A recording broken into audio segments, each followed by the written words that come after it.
so my mind's at peace. The word out of order, missing in the heat. Life gets colder. Oh yes, I have to find my path. No less walk on earth, water and fire.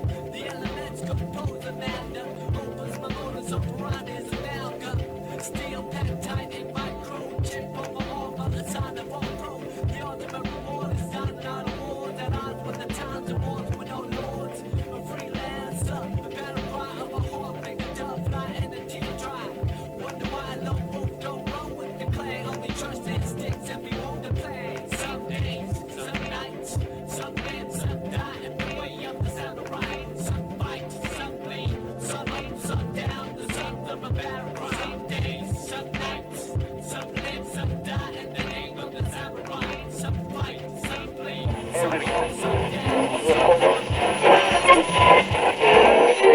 His relationship with the police. And in the best case scenario, she wanted to scare him enough to leave. And in the worst case scenario, she was okay with him being killed by the cops. And if you don't think that's a possibility, where the fuck have you been all week?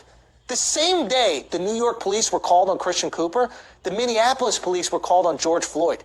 And he was murdered in broad daylight by 4 active police officers. No due process, no innocent until proven guilty, no trial by jury, public execution at the hands of the state. And it blows my fucking mind that this could be a politically split issue. Where are the conservatives that advocate for constitutional rights and want to push back against the police state, huh?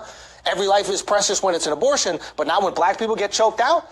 You're mad the lockdown is infringing on your constitutional rights. Well, then you should be fucking furious that George Floyd was stripped of his right to life, liberty, and the pursuit of happiness. This supports your core values. So stop jerking off to police state conspiracies online while the police state is literally murdering American citizens in broad daylight.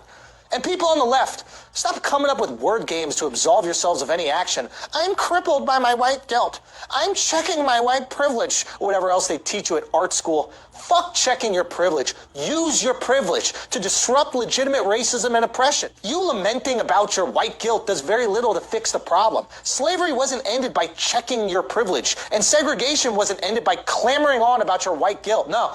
It was ended on the battlefield and by usurping positions of power from racist politicians and passing more equitable legislation.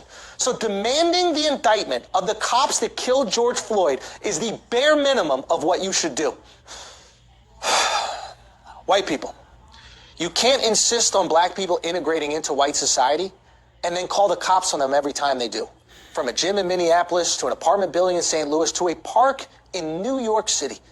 It's not enough to be not racist. You have to be anti-racist. Lobbying and protesting for criminal justice reform does not only benefit Black America or white America or Democrat America or Republican America.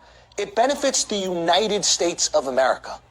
Look, I'm not saying we need to agree on every issue. We're an incredibly diverse country, both in culture and in ideas.